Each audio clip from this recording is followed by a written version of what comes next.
Hello and welcome to the Corporate Storytime podcast series. My name is Lucas Robinson, the host of the podcast. On this pod, I'll get the opportunity to talk to ASX company leaders and innovators as they run through their personal executive journeys and the stories behind the companies they are helping to grow today. I'll be leveraging my experience as a former stockbroker and my current role with investor relations consultancy, Corporate Storytime. But enough of that. For now, let's gather round, come in close, and let me tell you a story.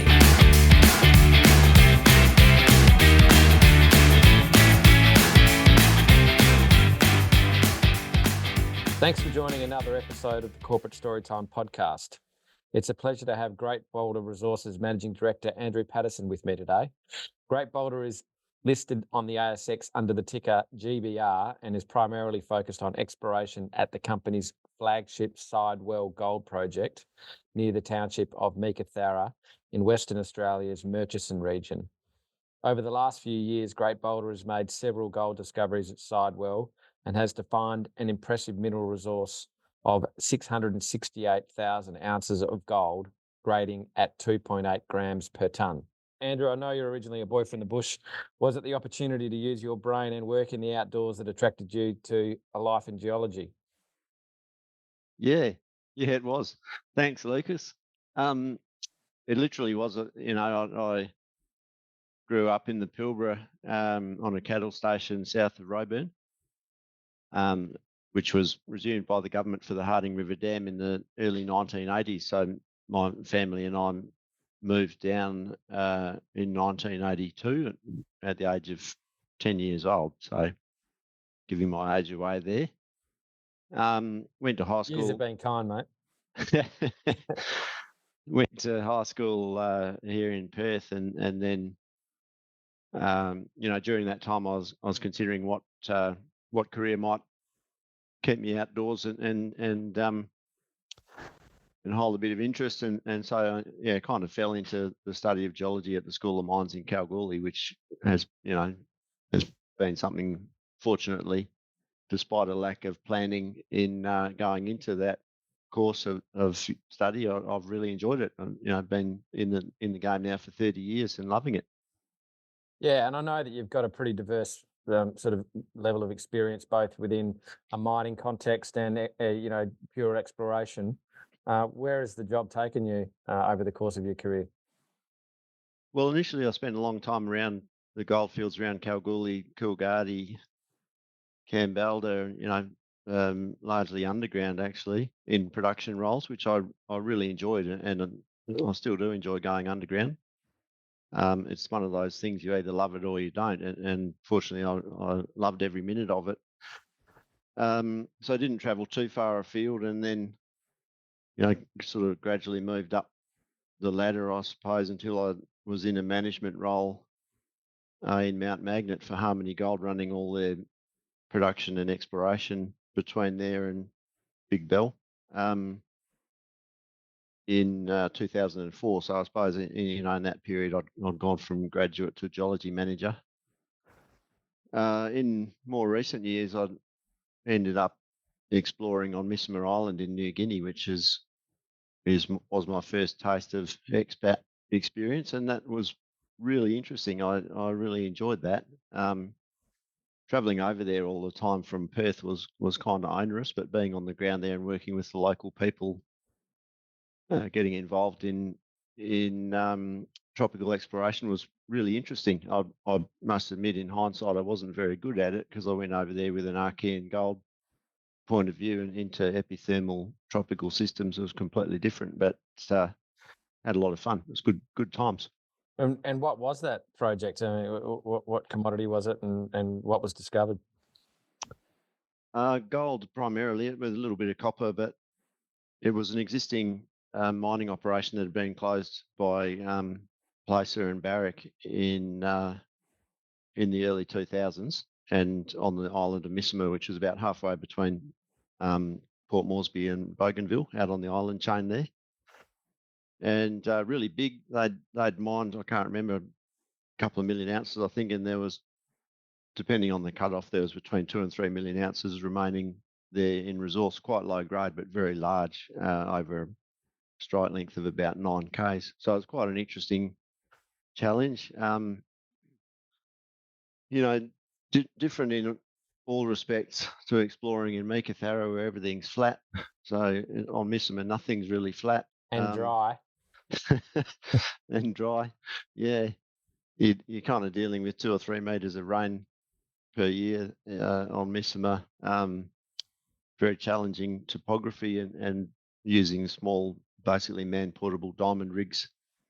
So everything, the progress there is quite slow, and everything has to either be air freighted in or arrives on a barge, and also the same in reverse with your mineral samples and stuff like that. So That everything has to be a good project to carry the expenses associated with that kind of exploration. Yeah, that's right. So when we got out there, there was a project had been underway for a couple of years then, but we didn't have reliable communications or electricity. So yeah, there was a lot of challenges, and it gradually got better over the years. I think they've got pretty good comms there now. Even in that reasonably short space of time, the availability of internet worldwide has been dramatically reshaped. So yeah, it was interesting. It was the sort of project that you spend 3/4 of your time working on logistics, and if you're lucky, a quarter of it on geology. And coming back to this role in Western Australia, the ability to be able to drive a rig up to your nearest target and start drilling is just fantastic. Yeah. Yeah, no, I mean, one thing Western Australia's got going for it is the topography makes it easy to get around. And on WA, the iron ore industry sort of took you back to your roots in the Pilbara. Yeah. The role at Atlas. Yeah, I was lucky enough to get into Atlas fairly early in 2008. They were just starting the first mine there up at Pardue, and I was running all the exploration and resource development there, and it was a really exciting time, and always good fun being back up in the Pilbara. Does get a bit hot from time to time, but it's always a nice place to be. Yeah, and it's an iconic part of the world. Yeah, absolutely. You fly into Port Hedland and grab a hire car and be out in the bush within an hour is bloody fantastic. So, along the way, the Great Boulder opportunity came along. I know the chairman, Greg Hall, was someone that you'd known for some time. How did you find yourself in the managing director's position at Great Boulder? Well, I had met Greg, but I didn't really know him at that point. But I was actually having a short Easter holiday in Thailand with my wife, and browsing the mining news one day. Pretty tragic when you're on holidays. But then I saw that sleeps, mate. I saw that Stephen Murphy had left Great Boulder, and I was deliberately looking for MD roles. I'd been on the board with Kingston for 2 or 3 years, but felt that it was time to sort of start steering my own ship. So I saw this vacancy had come available, and I looked up Great Boulder on the internet, and I thought, well, that looks, it looks pretty simple. I couldn't see any obvious kind of problems with it. You kind of do a bit of due diligence, looking for possible skeletons in the closet and that sort of thing.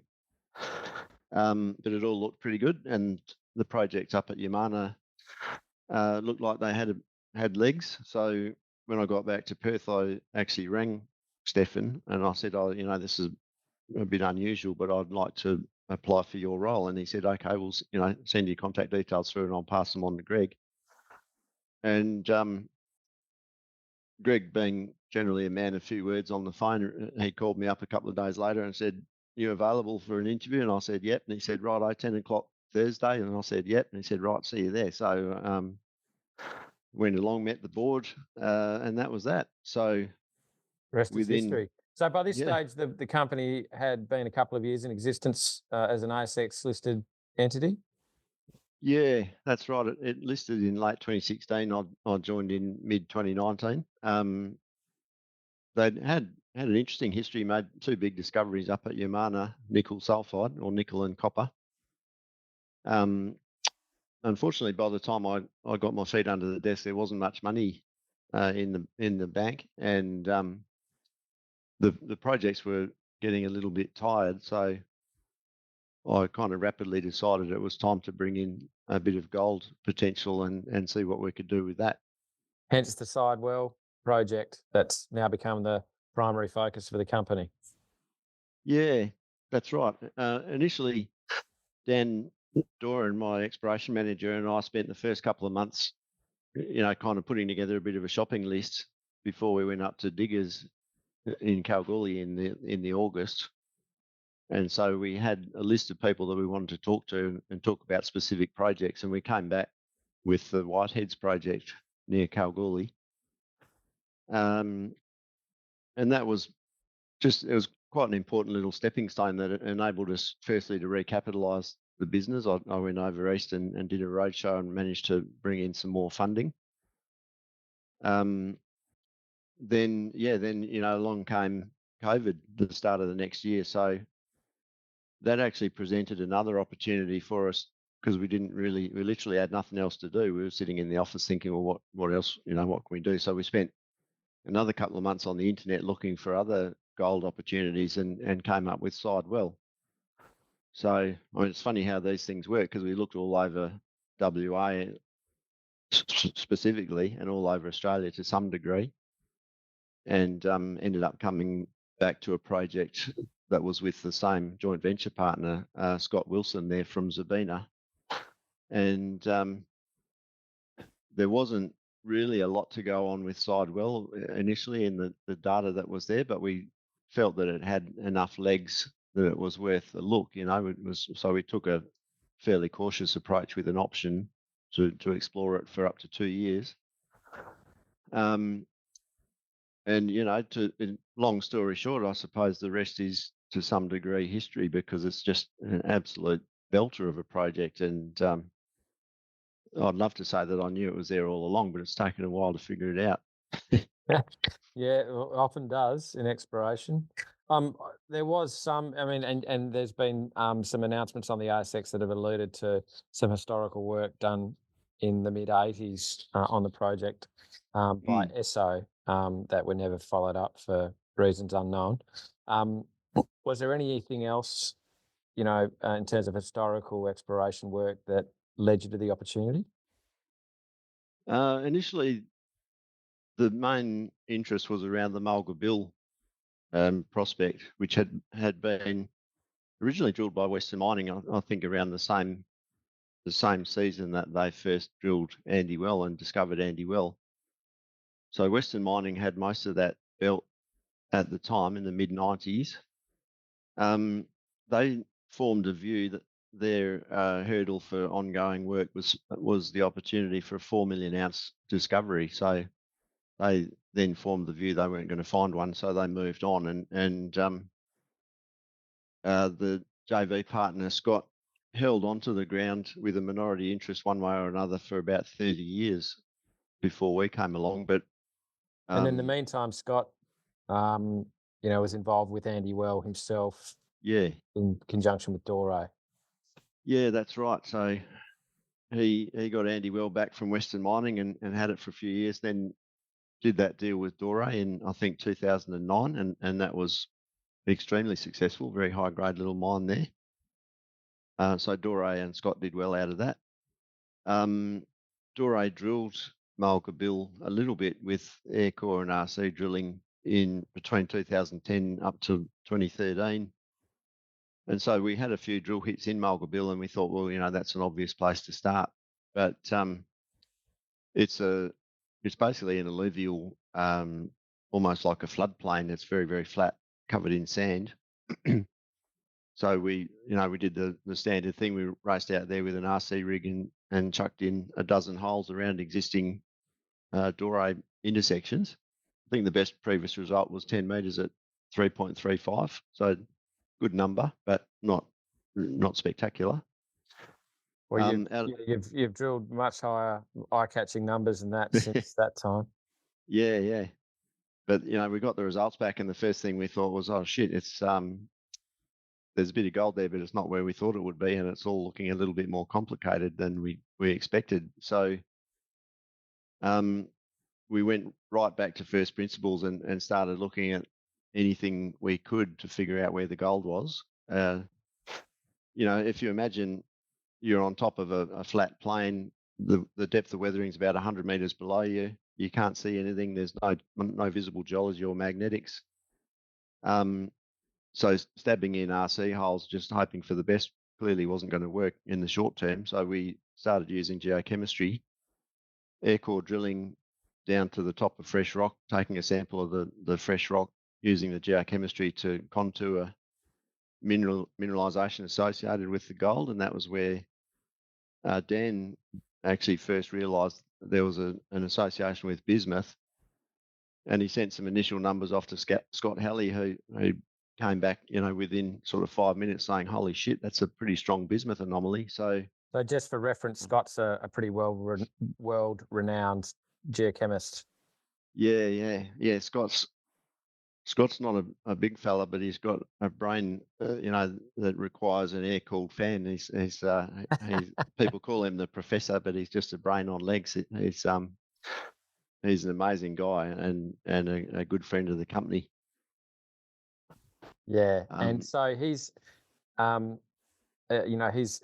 technical opinion was that the bismuth, where it can be found in the geochemistry in the soils, is a fairly good pathfinder for gold mineralization. Yeah, and he said, a good bismuth anomaly is anything above 1 part per million, and we were dealing at that time with anything from sort of 1 to 10 ppm over a big stretch of ground. We drilled out a bismuth anomaly that was about 6 kilometres long, which we then called the Mulga Bill corridor, and just contoured that up. There was a few other associated elements, a bit of copper, tungsten, moly, and then contoured those and basically worked out what looked like the hotspot, and went back with our second RC program, and that was when we hit our first intersection of 30 plus grams per tonne, which was announced in May 2021. So by that stage, for that first announcement of high grade results was about 10 months after we'd signed the deal to get into Sidewell. So it took us that long really to start figuring it out. That was kind of our first confirmation that we were starting to understand the geology, and that was an extremely exciting time for the company, and really got a lot of attention. It was great. Yeah, so in that time, Mulga Bill's become a lot bigger. In fact, it accounts for the bulk of the mineral resource estimate that I quoted earlier on of around 670,000 ounces. Yeah. But there's a lot more going on. The Ironbark corridor is obviously where some of the attention is in the exploration is sort of focused at the moment. Can you tell us a little bit more about that and the opportunity that you believe exists there? Yeah. So one thing we did fairly early on was a program of soil sampling over the Ironbark, what we now call the Ironbark corridor. Ironbark didn't exist at that time, so we were just doing soil sampling over outcropping geology, because that area is away from the alluvials, so it's amenable to soil sampling. And we'd just come up to Meekatharra from Kalgoorlie, where the gold in soil anomalism is quite strong. So in Kalgoorlie, 5 to 10 parts per billion in soils is pretty common and not that exciting. So we got all these soils results back from Meekatharra, where the soils results are mainly from 0 to up to kind of 5 parts per billion. And we thought, that doesn't look that good. So we parked that for about a year. And then we thought, we were working on Mulga Bill, and we thought, we should really start testing other areas. So the two of the decent sort of auger results, I think, were 8 and 15 ppb, parts per billion gold, side by side. So just 2 points in a single line of auger sampling. And we drilled under them with air core and got some decent results, and went back with RC and got some really nice sort of plus 10 gram intersections, and that's Ironbark. So that had been sitting there by that stage. The data had been there for over a year, and we had discounted it. And then we started to realise that Ironbark and that whole corridor was perhaps a little more interesting than we thought.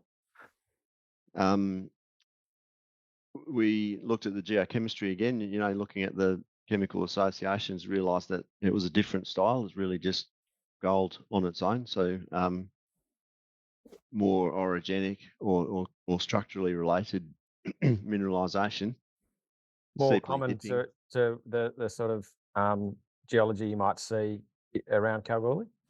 Yeah, absolutely. It's very bread and butter kind of mineralisation, steep dipping lodes, fairly tabular, easy to mine, and basically outcropping. So quite different. A fair bit smaller than Mulga Bill. It's about, now that we've defined it, it's about 450, 500 metres long. We've drilled it down to 150 metres, and there's 100,000 ounces there. So, it's significantly smaller than Mulga Bill, but being right on surface and over 3 grams a tonne is pretty juicy. And Yeah. the Ironbark corridor, as you define it or have described it, is sort of like a 14-kilometre long anomaly, I understand. Yeah, so we started doing more geochem sampling over, when we had time. Basically, we ended up initially we were using a contractor. Then we just went to Bunnings and bought a little petrol-powered man-operated auger drill. I think the first one we bought cost like $200. Seriously, what? That's about the Bunnings. higher rate on getting a contractor to do it. Will cost you $200 a day just for the rig. So Oh, that's brilliant. So yeah, we were just tickling away on that, doing a few samples here and there in our spare time, and gradually increased the coverage to the whole 14K span, and did multi-element assays on the whole lot. So yeah, that's generated a heap of targets now. We finished doing that about a bit over a year ago, and put that information out into the public. A lot of these targets on that 14K stretch have never been drilled. So in that sense, it's a real greenfields project or a greenfields opportunity within a few kilometres of one of Western Australia's most historic goldfields. So it's very, very unusual in that regard. It then took us a while to get the rig onto the targets, because at that stage, we didn't have an Aboriginal heritage and land access agreement. We'd been dealing with the local people directly to do heritage surveys. They then created a prescribed body corporate to run their heritage affairs, or PBC. And so then the lawyers from the PBC said, well, we should really make this a bit professional and put a formal agreement in place. That took a while, frankly. It took about 6 months to negotiate that agreement, and that then coincided with the implementation of the new Heritage Act in Western Australia in the middle of last year. And as everyone was probably well aware in WA, that was kind of chaotic. That made big news. Yeah. It just, unfortunately, because of the timing with us, it created a lot of uncertainty, and no one really knew what was going on. So it basically stymied further progress for another 2 or 3 months. But we finally got on the ground in September, did the heritage work, no problems there, and started drilling in December. So that, unfortunately, that December drilling was the first drill test of the targets that at that stage we'd had for 12 months. And that was the salt bush drilling, and that's now looking really good. Yeah, that's obviously very recent news, the drilling program, the results returned from Saltbush. Do you want to, just give us a quick highlight of how Saltbush is shaping up from what we know so far? Yeah, well, as you touched on a moment ago, some historic drilling from the 1980s, and that's one example. SO Exploration drilled that prospect. It's a target there highlighted by old historic workings. There's about 6 old shafts there. They're not very deep. SO Is that drilled the 3. only is that the only sort of historic mining that's been done across the Sidewell tenements? Pretty much, yeah. There's 1 or 2 little prospector type shafts a bit further north, but they're fairly superficial, nothing significant really. So compared to Paddy's Flat, which is the original kind of discovery area for Meekatharra, there's been really no prospective work or underground historic work on our side at all. So I mean, there's major advantages to that, isn't there? mm, Having virgin unmined ground to yeah, one day plan a mining campaign around. yeah, there is. It is somewhat unusual in the sense that in Western Australia, the old timers found probably at least 90% of gold deposits had been found by old timers, which is just amazing when you consider the conditions they were working in. But in this case, this was the only one really at Saltbush. So I guess that was, in that sense, it was a relatively obvious target for SO to test, and they got some high grades there, but never went back. And that was in 1986. They did the drilling. It was in their 1987 report. And So 36 years later, you've gone back and yeah, confirmed high grade gold mineralisation. yeah, and that gave us our first look at the geology as well. And the geology is looking really like almost exactly like an ironbark analog. So if we could find another 100,000 ounces there at Saltbush at surface, we'd be very happy. Yeah, and I know touching on that bismuth anomaly and the potential for that to be an indicator of gold mineralisation, a yet unnamed bismuth anomaly is been discovered along the Ironbark corridor as well, or it's been identified Mm. in soil. Just tell us the parts per million that you've got there of bismuth. Yeah, that's right. So it's about 400 metres away. So firstly, the Saltbush mineralisation is gold with pathfinders, arsenic and antimony, which is the sort of the ironbark analog. And then at 400 metres away in a slightly different part of the stratigraphy, we've got this new target that's kind of hot off the press, just announced on Monday, with absolutely screaming bismuth anomaly at 10 times higher than anything we've seen in the whole project so far. So that's pretty remarkable in itself, and that's in surface outcrop rock chip samples. That's accompanied by gold up to 0.6 grams per tonne, which is pretty strong for anomalism, or super strong really. Silver up to 81 grams per tonne, which is one of the highest silver values we've seen. And basically the pathfinders there are a Mulga Bill analog. So within 400 metres of each other, we've got the Ironbark style on one side and Mulga Bill style on the other. And looking at those respective pathfinders, you suddenly realise that these targets are much, much stronger than Ironbark itself. And there's a string of them, like a kind of a string of pearls type concept along that 14K corridor, of which Ironbark is nowhere near the best target. So that kind of sudden realisation in data that we'd had for a long time is just, I guess we've suddenly looked at it with a different set of eyes. It just sharpens our focus on testing all of those target areas as quickly as we can. And we do have a stated goal of achieving 1 million ounces in resource before we consider our first feasibility studies. And I think with these targets, we're really starting to de-risk that opportunity and head towards 1 million ounces fairly quickly. I bet you can't wait to get in test that newly identified target. If anyone's got any ideas about sort of bush poems that may be suitable for the naming of it, I know that you're open to ideas. Yeah. I did get a bit excited and I had a few ideas already, but Dan Doran was the first one to walk across it and see the veining there. So technically that's his decision. So I'll leave that up to him. Okay. Well, I But mean, always it's just open to suggestions. yeah. Well, I'm sure if anyone's got any ideas, they can let it be known.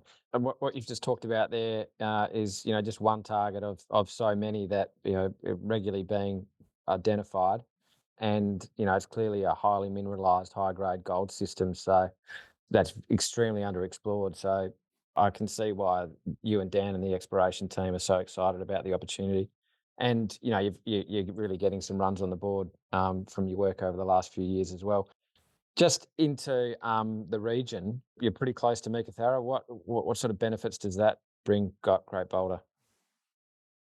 it just makes everything really easy. So, from a logistics perspective, if you're staying there, we're using an old Dominion mining camp actually in the corner of Meekatharra in the Paddy's Flat part of town. The guys can get out of bed and jump in the ute and be on the rig within 10 minutes. It's that close. So it's simple. You're on a major highway there, so all the freight is going up and down every day. You can get samples down to Perth overnight for assay.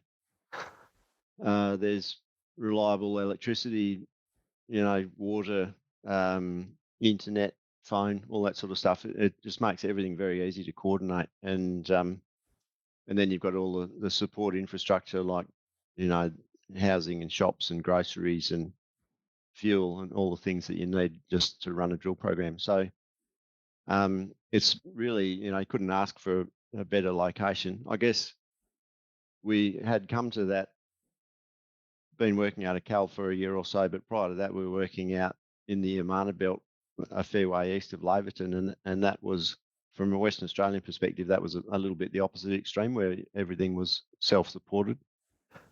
So working right in town is just a gift, and yeah, fantastic. Yeah. And just to make it clear, those Yamana assets are now owned by Cosmo, of which Great Boulder is a major shareholder. Cosmo are working on those assets and they've got enormous potential. Cosmo's obviously also recently dealt their way into the Kanana Gold Project as well, north of Kalgoorlie. So a little plug there for James Merrilees and his team. But Yeah, just on Meekatharra, obviously, it's a historic mining centre, but Westgold are, obviously the major gold miner in town today. How close are you to that Bluebird Mill and the Paddy's Flat mining camp? So the Bluebird Mill is the closest operating gold plant, and that's less than 25 kilometres radius from Mulga Bill, or about 27 k's by road. I worked out the other day. So, that would be the most obvious opportunity for production would be to put ore tons through Bluebird at some point.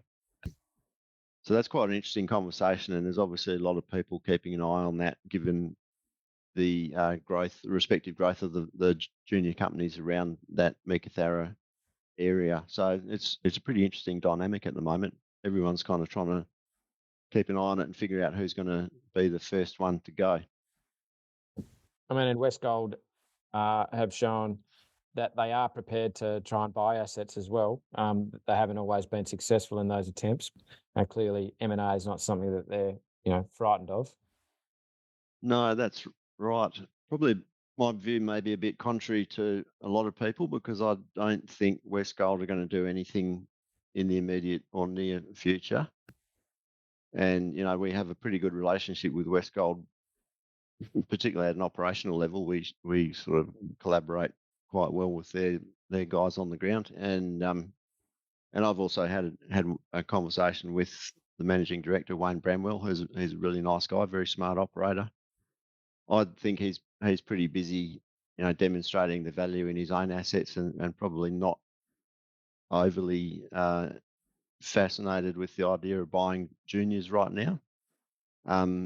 Obviously, everyone's pretty cheap, and it's probably a good time for him to go shopping. But I just don't think he's going to do anything soon. And I'm pretty happy with that because, given the potential that I see at Great Boulder and our current share price, which today is just a tick under 6 cents, it's that's pretty miserable, and we've got a lot of value to add before anyone comes looking at us. So Yeah, the more time I can have to drill holes, the better, from my point of view. Yeah, I understand that thinking completely as a shareholder myself. So do you want to touch on the team? I know you mentioned Dan and Greg briefly, but do you want to go through the rest of the sort of key people within Great Boulder? Yeah. So getting back to Greg Hall, the chairman, he's worked all over the world, and he's got an unusual combination of personality strengths, which is that he's an extremely smart geologist and a real big picture mineral systems type guy, but he's also I guess, secondary passion is team building and leadership. And as a guy who's interested both in the technical side of the business, but also in developing the team within it, he's just sort of the ideal all-rounder to have as chairman. So his passion and enthusiasm for the team really drives the culture here.